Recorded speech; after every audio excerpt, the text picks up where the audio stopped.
சிலுவைக்குரிய தியானம்ங்கிறது இயேசு கிறிஸ்து சிலுவையில் சொன்னாரா சொல்லலையா? ஒருத்தர் சொன்னார், இயேசு சிலுவையில் சொன்னதை கேட்டியா?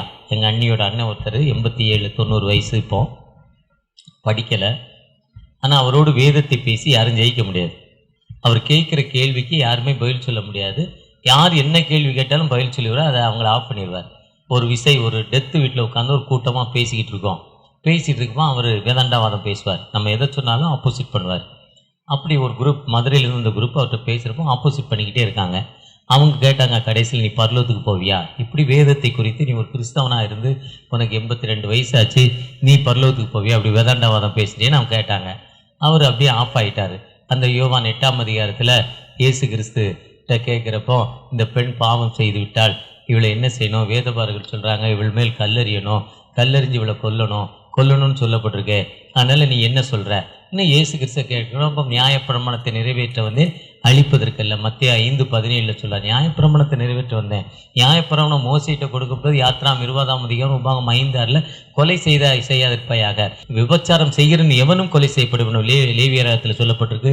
யாத்ராம் 34 சொல்லப்பட்டிருக்கு, கொலை செய்யாதிருப்பாய். அப்போ நியாயமாக அந்த பொண்ணை கல்லறிந்தான் கொல்லணும். ஆனால் இயேசு வந்தது நோக்கம் இருளில் வாழும் ஜனங்கள் பெரிய வெளிச்சத்தை காண்பதற்காக வந்தார். இயேசு அந்த காலத்தில் மரணத்துக்கள் மக்களுக்கு விடுதலை கொடுப்பதற்காக வந்தார். இவன் இழந்து போனதை தேடவும் ரட்சிப்பை கொடுப்பதற்காக இயேசு கிறிஸ்து வந்தார். இயேசு உலகத்திற்கு வந்த நோக்கமே, ஒரு மனுக்கு நான் தப்பு பண்ணிட்டேன், உனக்கு தப்பு பண்ணதில் 6 வருஷம் உனக்கு ஜெயில் தண்டனை, உனக்கு தூக்கு தண்டனை இன்னும் கொடுக்கறதுக்கு இயேசு வரல. அந்த பாவத்திலிருந்து அவனுக்கு விடுதலை கொடுப்பதற்காக சகையு தன் பாவத்தை நினைத்து பார்க்க பொழுது, இளையகுமாரன் தன்னை நினைத்து ஆண்டவரை நோக்கி பார்க்கிறப்போ, தகப்பனே பரத்துக்கு விரோதமாய் உமக்கு விரோதமாய் பாவம் செய்து என்று அறிக்கையிடுறப்போ, அந்த இளையகுமாரனுக்கு என்ன பண்ணாரு? குளிப்பாட்டினாங்க, புது ட்ரெஸ் போட்டாங்க, கையில கம்பு கொடுத்தாங்க, புது செருப்பு போட்டாங்க, கண்ணுக்குட்டியை கூப்பிட்டாங்க, விருந்து பிரியாணி போட்டாங்க. இதுதான் அந்த அப்பா பண்ணார். என் மகன் மனம் தெரிஞ்சிட்டான், இதுதான் பண்றதுக்கு இயேசு கிறிஸ்து வந்தார். இதுதான் உண்மை. ஆனா அந்த பொண்ணுக்கு தண்டனை கொடுப்பதில்லை. அவர் சற்று நேரம் என்ன பண்றாரு? திங்க் பண்றார், தன்னை சிந்தனை பண்றார். தன் தலையை கீழே போட்டு அவர் தரையில் எழுத ஆரம்பிச்சார். அவர் சொன்னார், உங்களில் பாவம் இல்லாதவன் இவள் மேல் கல்லறிய கடவன். இயேசு உலகத்திற்கு வந்த நோக்கமே மன்னிப்பு கொடுப்பதற்காக, விடுதலை கொடுப்பதற்காக. அந்த ஃபர்கிவ்னஸ் தான் அவர் சிலுவையில முதலாவது, பிதாவை இவர்களை மன்னியும், தாங்கள் செய்வது இன்னதென்று அறியாது இருக்கிறார்கள். அவங்களுக்கு தெரியலப்பா, மன்னிச்சிருங்கப்பா. ஏன்னா அவர் வந்த நோக்கம் ஆதியாகமம் 49:10 சொல்லுது, சமாதான கர்த்தர். அவர் எதுக்கு வந்தாரு? சமாதானத்தை கொடுப்பதற்காக வந்தாரு. வில்லன் வந்துட்டான்பா, இந்த வீட்டில் அமைதி போச்சுப்பா, அதுக்கு வரல இயேசு. நான் அந்த வீட்டு நீங்கள் சமாதானத்தை உங்களுக்கு வைத்து போகிறேன்னு சொல்லுகிறார். நமக்கு சமாதானத்தை கொடுப்பதற்காக ஆண்டவர் இயேசு கிறிஸ்து உலகத்திற்கு வந்திருக்கிறார். ஒருவேளை நாம் ஒரு வீட்டுக்குள்ளே, ஒரு தேசத்துக்குள்ளே போறப்போ நம்முடைய சமாதானத்தை, அந்த குடும்பத்தை, அந்த தேசத்துடைய சமாதானத்தை கெடுப்பதற்கு வரல. நேருஜி ஆண்டாங்க, கிறிஸ்தவன் வளர்றான்னாங்க. நேருஜி சொன்னாங்க, மூட்டை பூச்சியை நசுக்கிற மாதிரி நீ கிறிஸ்தவனை போய் தொட்டனா வளர்ந்துருவான், தொடாத விட்டுருன்ட்டார். அமைதியை சொன்னார். சாஸ்திரி அதைத்தான் சொன்னாங்க, லால் பகதூர் சாஸ்திரி அதைத்தான் சொன்னாங்க, இந்திரா காந்தி அதைத்தான் சொன்னாங்க, மொரார்ஜி தேசாய் அதைத்தான் சொன்னாங்க, முந்தின தலைவர்களும் அதான் சொன்னாங்க. அதே நேரத்தில் ராஜீவ் காந்திக்கு அப்புறம் ஒரு பிரதமர் வந்தார். அவரை காப்பாற்றிக்கொள்ள அவர் ஜாதிங்கிற ஒரு இடத்தை எடுத்தார். அவர் பேரை டக்குன்னு எனக்கு ஞாபகத்துக்கு வரல. அந்த பிரதமர் ஜாதியை எடுத்தார். அதே நேரத்தில் அத்வானி மதத்தை எடுத்தார். இந்தியாவில் என்ன கெட்டு போச்சு? சமாதானம் குறுகி போச்சு. இன்னைக்கு யூபியில் எத்தனை சர்ச்சை இடித்தாலும் அவ்வளோ காசு கிடைக்கும். இந்த சர்ச்சை போய் இன்னைக்கு எனக்கு குட் ஃப்ரைடே சண்டை போட்டேன்னு வாட்ஸ்அப்பில் அவங்க ஒரு மெசேஜ் போட்டால் அவனுக்கு ஒரு 10 லட்ச ரூபா வரும். ஆனால் அந்த பாத்திரம் நம்ம வீட்டுக்கு வரல. சமாதானத்தை கொடுப்பதற்கு அவர்கிட்ட போய் பேதுரு கேட்குறாங்க, ஐயா அந்த சீசர்கள் சொல்கிறாங்க, பிலிப்பு சொல்கிறார், நம்மளை அறியாதவன் ஒருத்தன் சொல்கிறான், பேய ஓட்டுறான் உங்கள் பேரில் சொல்லட்டும், அதுக்கு தானே வந்தோம். ஈஸியாக எடுத்துக்கிறார். நம்ம ஒரு சர்ச்சிலேருந்து இன்னொரு சர்ச்சுக்கு போனாலும் ஆட்டை திட்டிட்டு போறான்னு ஒரு பாஸ்டரும் பேச மாட்டான். இன்னைக்கு இருக்க நிலைமை தான். ஆனா அவர் என்ன சொல்றாரு? சொல்லட்டும், நம்ம அவன் வேலை நன்மை தானப்பா செய்யறான், நன்மை செய்யறவன் ஏன் கெடுக்கிற? இயேசு எதுக்கு அந்த உலகத்தில் வந்தார்? உலகத்தில் வந்த நோக்கமே நமக்கு சமாதானத்தை கொடுப்பதற்காக வந்தார். இருளில் வாழும் ஜனங்கள் பெரிய வெளிச்சத்தை காண்பதுதான் இயேசு கிறிஸ்து வந்தார். நான் வந்ததால இந்த வீட்டுல சமாதான குறைவுன்னு சொல்றதுக்கு வரல, நான் வந்ததால இந்த வீட்டுல பிரச்சனை என்பதற்காக வரல, அந்த மக்களுக்கு அமைதியை கொடுப்பதற்காக வந்தார். அந்த அமைதி தான் அவர் சொல்ல, நான் உலக பிரகாரம் நான் சமாதானம் இல்ல, நான் என்னுடைய சமாதானத்தை உங்களுக்கு வைத்து போகிறேன். என்னுடைய சமாதானம் ஒரு கணத்துல அரைஞ்சா மறு கணத்தை காட்டு. அது என்னத்தை கேட்கிறார்? ஏன் நீ என்னை அரைஞ்ச? யோவான்ல கேட்பார், எதுக்குப்பா நீ என்னை அரைஞ்ச? அடிச்சது காரணம் சொல்லு. நீதி கேட்கும் ஆண்டவராய் காணப்படுகிறார். உன்னை 1 மைல் தூரம் கூப்பிட்டா நீ எத்தனை மைல் தூரம்? 2 மைல் தூரம் நீ கூட போ. 1 மைல் முட்டு வலிக்கிடா, வர முடியாதுன்னா விட மாட்டா, வந்துதான் ஆகணும். இழுத்துட்டாது போவான் முட்டு வலியோட. அதே நேரத்தில் முட்டு வலி இருந்தாலும் நீ கூப்பிடுறீங்க, நான் வந்துடுறேன். என்ன நான் நடக்கிறத பார்த்து இந்த மனைக்கு தோத்துறோம், நீ உட்காரு, நானே போயிட்டு வரேன்ட்டு போயிடுவான். அந்த விட்டு கொடுக்கிற தன்மை, நாம் பிறர்கிட்ட விட்டு கொடுக்கிற ஒரு தன்மை வேதம் இதான் சொல்லுது. வேதம் ஆரம்பத்திலிருந்து ஆதியாகமம் 1ஆம் அதிகாரம் 1 வசனத்திலிருந்து வெளிப்படுத்தல் 22, 21 வசனம் வரை சொல்லப்பட்ட வார்த்தைகள், 66 புத்தகங்களில் சொல்லப்பட்ட வார்த்தை அமைதி, மன்னிப்பு, சமாதானம். அமைதி, மன்னிப்பு, சமாதானம். நேபுகாத்நேச்சர் தன்னை பெருமையாக உயர்த்துகிறார். அந்த தானியேல் 2:3 தன்னை மகாபகா பாபிலோன்கிறாரு. ஆண்டவரை மறந்துட்டாரு. ஆண்டவர் பிடிச்சு வெளியே தள்ளிட்டாரு. வெளியே போன உடனே மாடு தோல் மாதிரி அவன் தோல் ஹார்ட் ஆயிடுச்சு. மனுஷனுக்கு சுகர் பேஷண்ட், நான் இன்னைக்கு ஊசி போடுறேன், இவ்வளவு பெரிய நீடில் கிட்டத்தட்ட 1 இன்ச்சு கூட கிடையாது, 20 mm தான். ஆனா மாட்டுக்கு 2 இன்ச்சு ஊசி போடுவாங்க. ஏன்னா அவ்வளவு பெரிய தோல். அப்பதான் போட்டு டக்குன்னு குத்துவான் எரும மாட்டு மேல. அப்படி தோல் வந்துட்டான் அவருக்கு. வெளியே வைக்கல் மேஞ்சாராம், பனி பட்டுச்சான், வெயில் பட்டுச்சான். பெருமைப்பட்ட நேபுகாத்நேச்சார் தகப்பனேன்னு பார்த்தாராம். பார்த்த பொழுது மன்னிப்பை பார்த்து இழந்து போன ராஜ்யத்தை திரும்ப கொடுக்கிறார். உடனே இந்த தானியேல் 4ஆ 5ஆ தெரியல, பெல்ஷாத்தார், நேபுகாத்நேச்சாருடைய மகன் பெல்ஷாத்தார். ராஜ்யத்துல பெருமை இருக்கு, பக்கத்துல பெண்களை வச்சிருக்கான், பெருமைப்படுறான். நம்முடைய எருசலேம் தேவாலயத்தில் கொண்டு போன பரிசுத்தமான பாத்திரங்கள்ல சாராயம் ஊற்றி குடிக்கிறான், மது குடிக்கிறான், பெருமைப்பட்டான். கொண்டு வா குடின்னா பெண்கள் மத்தியில அங்க ஒரு ஆவியான ஒரு கரம் வந்துச்சு, வேகமா சுவத்துல எழுதிச்சு. வேகமா சுவத்துல எழுதுறப்ப பாக்குறான், பயந்துட்டான். போதை தலையில இருந்த போதை கீழே இறங்கி போச்சு, போதெல்லாம் தெளிஞ்சு போச்சு. அந்த குறி சொல்லுகளையும் சூரியக்காரலையும் சாஸ்திரிகளையும் கூப்பிடுறான், என்ன எழுதிச்சு கேளுங்கிறான். அவங்க சொல்றாங்க, ஒண்ணுமே எங்களுக்கு தெரியல, எழுத்தே புரியல, தமிழ் இல்லைங்க, தெலுங்கு இல்ல, கன்னடம் இல்ல, மலையாளம் இல்ல, பெங்காலி இல்ல, ஹிந்தி இல்ல, உருது இல்ல, இங்கிலீஷ் இல்ல, பிரெஞ்சு இல்ல, லத்தீன் இல்ல, என்ன மொழினே இப்ரேய மொழி இல்ல, என்ன மொழின்னு எங்களுக்கு தெரியல. அங்க இருக்க சொல்றாங்க, அடிமையாக ஒரு மனிதன் பிடித்து வரப்பட்டிருக்கிறான். யூத ஜனங்கள்ல ஒரு மனுஷன், அவன் பேர் தானியேல். அவனால் சொல்லப்படணும்னு கூப்பிடு அவனுங்கிறான். தானியேலை கூப்பிட்டாங்க. எப்பா இத சொன்னா உனக்கு ராஜ்யத்தில் பாதி, நீ தான் கவர்னர், கலடா பண்றதுக்கு நீ தான் கவர்னருங்கிறாங்க. உனக்கு சரப்பணி தரிக்கப்படும். போயா, அதெல்லாம் எனக்கு வேண்டாம். இப்போ உனக்கு இதை சொல்லணும் அவ்வளவுதானே. இதுல என்ன எழுதிருக்கு தெரியுமா? உங்க அப்பா ஒரு நல்லவன், பெருமை வந்துச்சு, மாடு மாதிரி ஆனான், திரும்ப ஜெபிச்சான், ராஜ்யம் கொடுக்கப்பட்டு. இது உனக்கு தெரியும்ல, இருந்தாலும் உனக்கு எப்படா பெருமை வந்துச்சு? பெருமை உள்ளவனுக்கு ஆண்டவர் எதிர்த்து நிற்கிறார். யாக்கோபு 4:6, லூக்கா 14:14 தன்னைத்தான் தாழ்த்துகிறவன், லூக்கா 10:23-12 எந்த மனிதன் பெருமைப்பட்டான் அந்த மனிதன் அழிஞ்சு போறான்லடா. நீ பெருமைப்பட்ட இன்னைக்கு ராத்திரி செத்து போவான்ட்டான். அவர் கிஃப்ட் கொடுக்குறவரே இல்லை, செத்து போனான் பெல்ஷாத்தார். இது என்ன? மன்னிக்கிற தன்மையும் கொடுக்கிற தன்மை மட்டும் இல்லை. எப்ப நம்ம மன்னித்து பிறரை ஏற்றுக்கொள்கிறோமோ அந்த மன்னிப்பு தான் நமக்கு வாழ்வு கொடுக்கும் மன்னிப்பு. இதுதான் வேதம் சொல்லுது. ஆதியாகமம் 1ஆம் அதிகாரத்திலிருந்து கடைசி வசனம் வெளிப்படுத்தல் 21 2 பேர் காயின் ஆபேல். நான் என்ன பேசிட்டு வரணும்னு நினைக்கிறப்போ எனக்கு ஆவியானுடைய உந்துதல், காயின் ஆபேலே நீ சொல்லுனாங்க. 2 பேர் அண்ணன் தம்பி, 2 பேர் பிரதர்ஸு, 2 பேரும் கடவுளுக்கு காணிக்க கொண்டு போனான். ஒருத்தன் கொண்டு போனான், கெட்டுக்கு போனதை கொண்டு போனான். அவன் நிலத்துல என்ன விளைஞ்சதோ அதைத்தான் கொண்டு போனான். அப்படித்தான் பைபிள் சொல்லுது. ஒருத்தன் கொண்டு போனான், இருக்கிறதுல பசுமையை எடுத்தான், உடைச்சான். இன்னைக்கு தக்காளி மாத்தூர்லையும் வேசார்பாடியிலையும் 12 ரூபான்னு வைங்களேன். டீனர் போனீங்கன்னா 15 ரூபா தக்காளி. எல்லாம் ஒரே தோட்டத்தில், ஃபேக்டரியில் செய்யல, எல்லாம் ஒரே தோட்டத்தில் செஞ்ச தக்காளி தான்.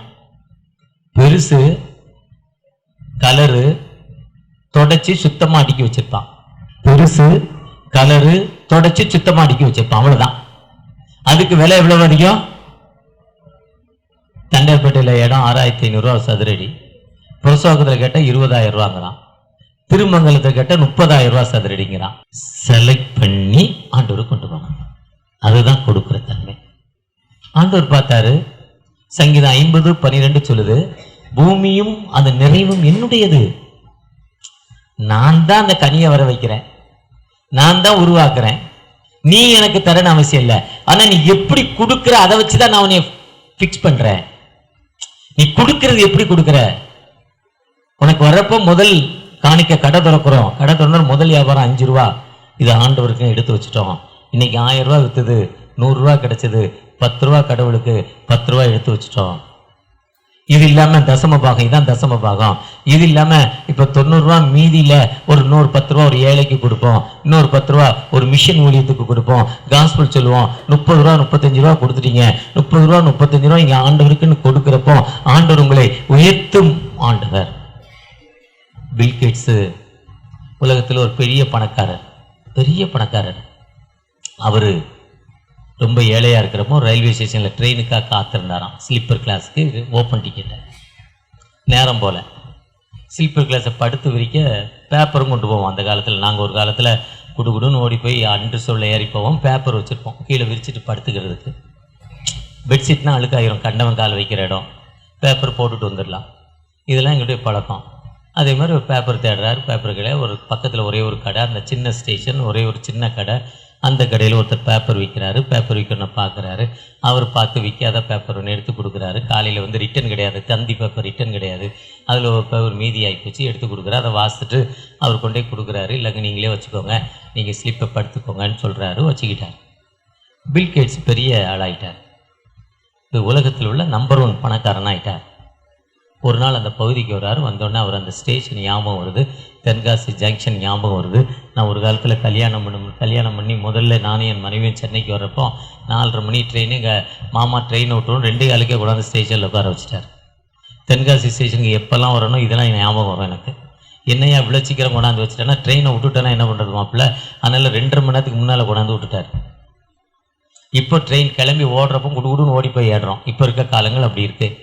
அன்றைக்கி கார் வசதி இல்லை, நம்மகிட்ட வண்டி வசதி இல்லை, பஸ்ஸில் தான் வரணும், கவர்மெண்ட் பஸ்ஸில் தான் வரணும், அவ்வளோ ஏழ்மை. அதே மாதிரி அவர் ஏழ்மையாக இருக்கப்போ பார்த்தாரு, பணக்காரனாக வரப்போ அந்த ஸ்டேஷன் பார்த்தோன்னா ஞாபகம் வருது.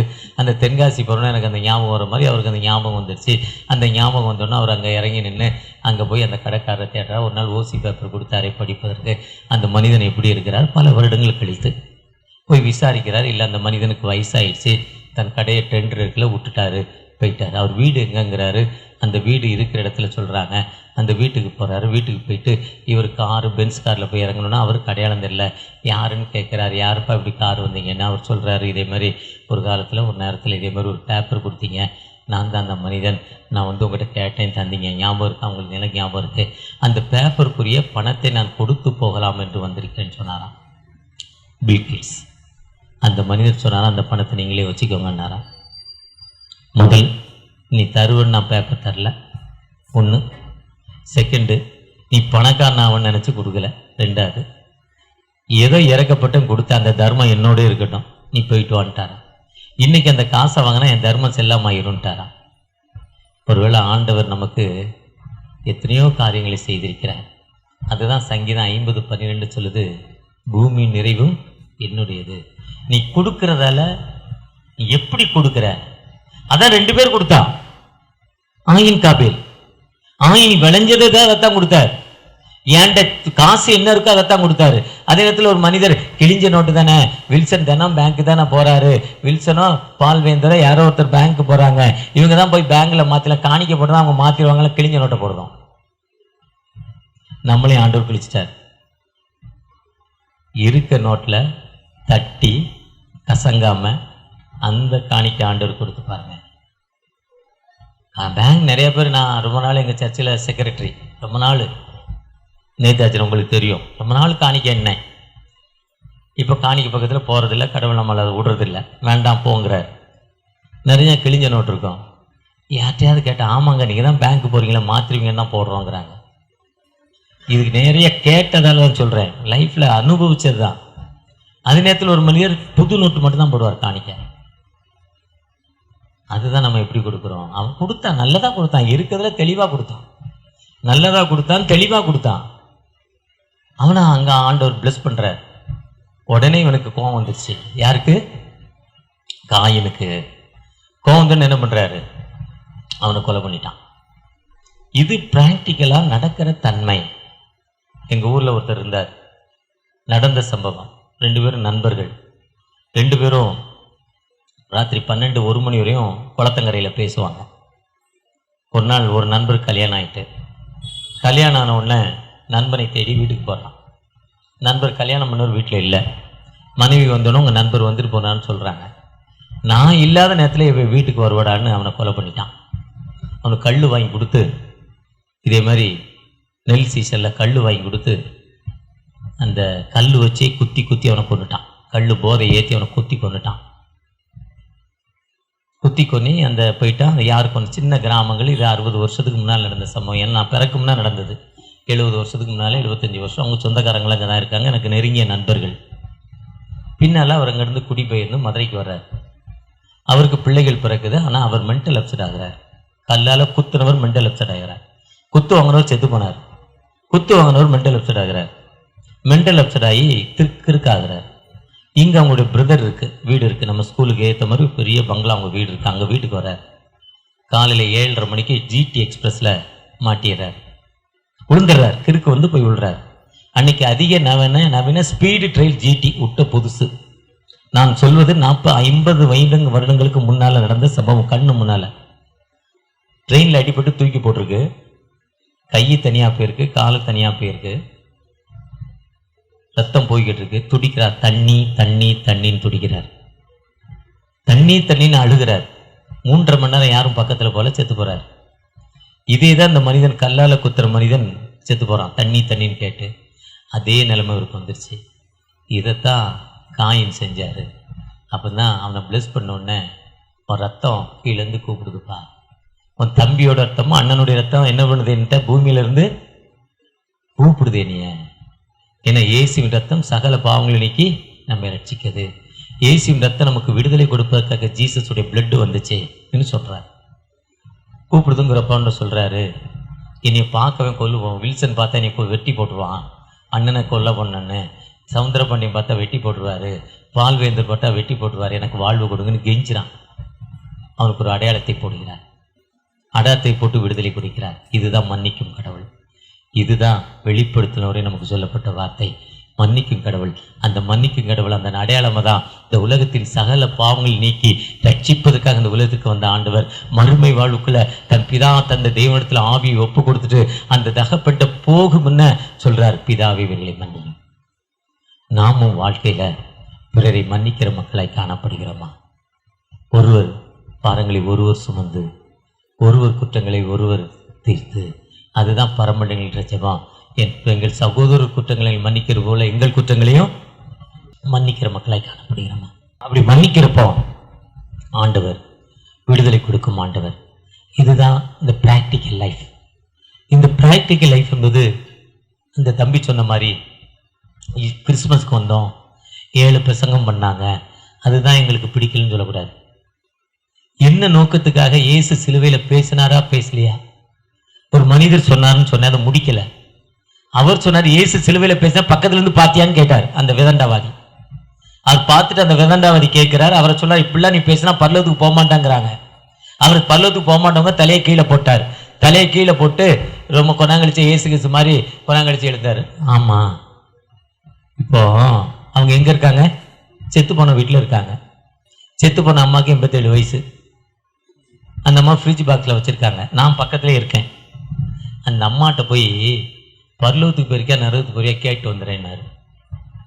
எந்த மாட்டேன் ஏற்கனவே அந்த பொண்ணு முன்ன 18 மணி நேரம் அழுது, அம்மா நீ போயிட்ட, யாருமா எனக்கு சோறுன்னா நம்ம அழுது அந்த பிள்ளைக்கு தொண்டையை கட்டி வச்சு அந்த அம்மா கண்ணே திறக்கலை.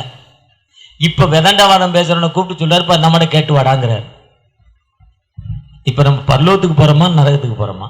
யாருக்கு தெரியும்? யாருக்கும் தெரியாது. பரலோகம்ங்கிற வாழ்வு நிச்சயமா இருக்கு. அது மறுமையின் வாழ்வு, இயேசுடைய 2ஆம் வருகை, ஜட்ஜ்மெண்ட். அதுதான் மரித்தவர்கள் முதலாவது எழுந்திருப்பாங்க. அதான் இன்னைக்கு நமக்கு 1 கொரிந்தியர் 15:55 சொல்லியிருக்காங்க, எழுந்திருப்பாங்க. அதான் மரணம்.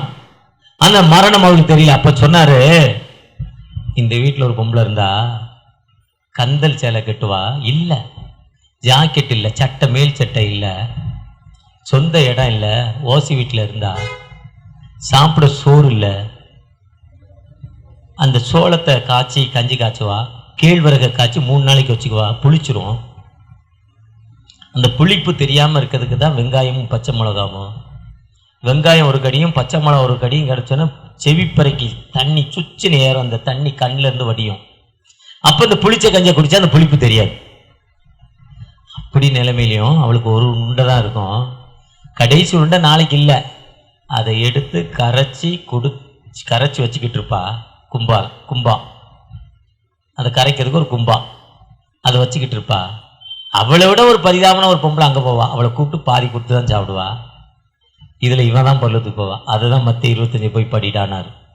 இப்போ ஒரு விதண்டாவாதியா நல்லவாதி அவர் தான் கேட்டார், இயேசு சிலுவையில் 7 வார்த்தை பேசினாரா உங்களுக்கு தெரியுமா? நீங்க பக்கத்தில் இருந்தீங்களா? நான் கேட்டேன், அவர் பக்கத்தில் உங்க அண்ணன் இருந்தார், இது யாருன்னு தெரியுமான்னு கேட்டேன். பதில் சொல்ல மாட்டார். இது யாருன்னு தெரியுன்னு அவர் சொல்ல முடியுமா? உங்க அம்மாவும் அவங்க அம்மா ஒண்ணு தானே அவருக்கு தெரியுமா? சொன்னாங்க, அதான் தெரியும். உங்க அப்பா ஒண்ணுன்னு சொன்னாங்க, அப்படித்தான் தெரியும். அதனால பதில் சொல்ல மாட்டாரு. அது எனக்கு தெரியாது மாப்பிள்ளன்ட்டார். ஒருவேளை இன்னைக்கு நம்முடைய பிராக்டிக்கல் லைஃப் எப்படி இருக்கு? நான் மன்னிக்கிற மக்களாய் காணப்படுகிறோமா? இந்த தினம் நம்ம மன்னிச்சு பார்க்கிறப்போ என்னுடைய வாழ்க்கையில் ஆண்டவர் எல்லா நிலையிலும் உயர்த்தியிருக்கிறார்.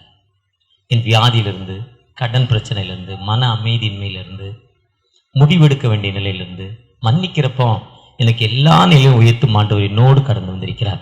அந்த ஆண்டவர்கிட்ட தகப்பனே எங்களை ஆசீர்வதிங்கன்னு கேட்போமா? எல்லாம் வீணாளாய் வருத்தத்தோடு கழிப்பது ஏன்? இன்னைக்கு 7 வார்த்தைகள் நாங்கள் பிரசங்கிக்கிறோம், கேட்கிறோம். ஆனா எங்க வாழ்க்கை மன்னிக்கிற வாழ்க்கையா இருக்கு. ஃபர்கிவ்னஸ் என்பது மிகவும் முக்கியப்பா. மன்னித்ததால் சிலுவையில் இருக்க கல்வனுக்கு வாழ்வு கிடைச்சது. மன்னிக்கிற தன்மை இருந்ததால் தாய்க்கு வாழ்வு கிடைச்சது. இங்கப்பா ஒரு விஷயம் கூட, பிதாவே ஏன் என்னை கைவிட்டீங்கன்னு சத்தமா கூப்பிட்டு அந்த மன்னிக்கும் உரத்த குரலில் கூப்பிட்டீங்க தகப்பனே. அந்த பேசிக் ஃபர்கிவ்னஸ், அந்த மன்னிப்பை எங்களுக்கு தாங்கப்பா, திருச்சபையில தாங்க. இன்னைக்கு இந்த மன்னிக்கிற தன்மை எங்களுக்கு தந்தா இந்தியா கிறிஸ்தவ நாடா இருந்திருக்கோம். அந்த மன்னிக்கிற தன்மை எங்கிட்ட இல்லை, அதனால இந்தியா கிறிஸ்தவ நாடா மாறலப்பா. அதுக்கு நான் தான் காரணம் என்று ஜெபிக்கிறேன்ப்பா. விடுதலை கொடுங்க, ஆசீர்வதிங்க. மீட்பர் இயேசு மூலம் ஜெபம் கேளும் அன்பின் தகப்பனே, ஆமென்.